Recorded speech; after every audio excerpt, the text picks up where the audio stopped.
अस्सलाम वालेकुम। SM news के साथ मैं इश्तियाक अली।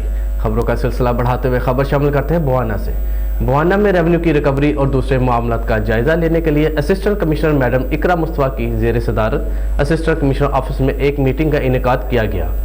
मीटिंग में तहसील बुआना के नंबरदारान, रेवेन्यू अफसरान अमला और महकमा इनहार के अफसरान अमला ने शिरकत की।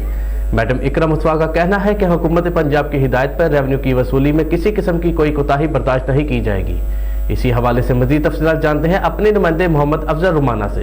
जी अफजल, बताइएगा क्या तफसीलात है आपके पास?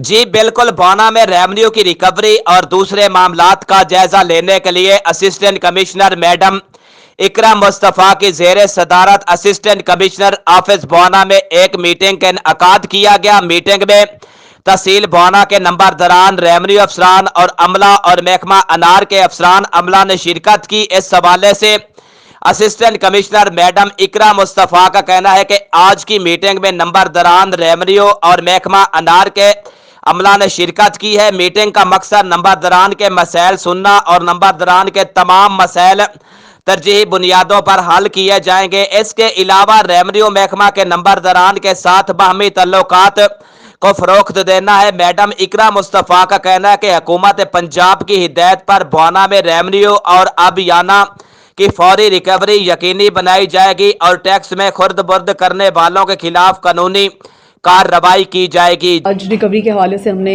अपने असिस्टेंट AC ऑफिस में एक मीटिंग की, जिसमें हमने अपने मौजूद जो है नंबरदारान को भी बुलाया और रेवेन्यू के अमले को भी बुलाया। उसमें इरीगेशन का अमला भी मौजूद था। मीटिंग का बेसिक मकसद ये था कि नंबरदारान के भी जो इश्यूज़ हैं वो भी हाईलाइट हों और उनके दरमियान हमारा एक अच्छा वर्किंग रिलेशनशिप उनके साथ बन सके, और बाकी जो पटवारियों को और हम लोगों को जो रिकवरी के इश्यूज़ आ रहे थे वो भी हमने उनसे डिस्कस किए हैं, ताकि एक रिकवरी जो है वो आबियानी की रिकवरी बेहतर से बेहतर बनाई जा सके।